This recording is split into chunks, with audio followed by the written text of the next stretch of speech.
দীর্ঘ 17 বছরের আইনি লড়াইয়ের অবসান। 27তম বিসিএসে নিয়োগ বঞ্চিত 1137 জনকে নিয়োগ দিতে নির্দেশ দিয়েছেন আপিল বিভাগ। এই রায়ের মধ্য দিয়ে নিয়োগে বাধা কাটল বঞ্চিতদের। বৃহস্পতিবার প্রধান বিচারপতি ডক্টর সৈয়দ রেফাত আহমেদের নেতৃত্বে 5 বিচারপতির আপিল বেঞ্চ এই রায় দেন।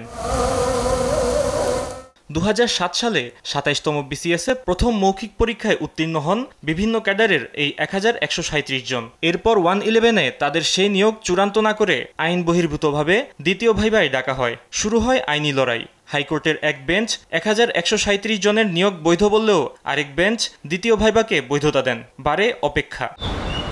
তবে 5 আগস্ট দেশের প্রেক্ষাপট পরিবর্তনের পর এই নিয়োগ বঞ্চিতরা ফের রিভিউ করেন সর্বোচ্চ আদালতে, যার চূড়ান্ত রায় এলো বৃহস্পতিবার। প্রায় 1200 মধ্যবিত্ত এবং নিম্ন মধ্যবিত্ত করে ছেলেরা যারা বিভিন্ন বিশ্ববিদ্যালয় থেকে লেখাপড়া শেষ করে 27 বিসিএস উত্তীর্ণ হয়েছিল তাদেরকে বাদ দেওয়া হয়েছিল।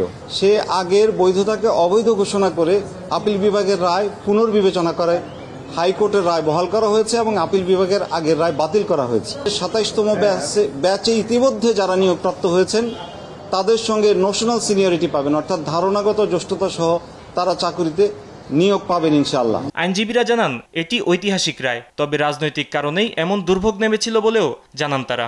রাজনৈতিক বিবেচনায় 1/11 সরকার একদম নিয়ম আইন উপেক্ষা করে তৎকালীন বিএনপির আমলে যোগ্যভাবে নির্বাচিত হওয়া সত্ত্বেও তাদেরকে বাদ দিয়েছে। নতুন বাংলাদেশ গঠনের ক্ষেত্রে তারা যেন আপ্রাণ ভূমিকা রাখে, এই আহ্বান সকলের প্রতি থাকে। চূড়ান্ত রায় প্রকাশের পর এই নিয়োগ বঞ্চিতরা নিয়োগ পেতে শুরু করবেন।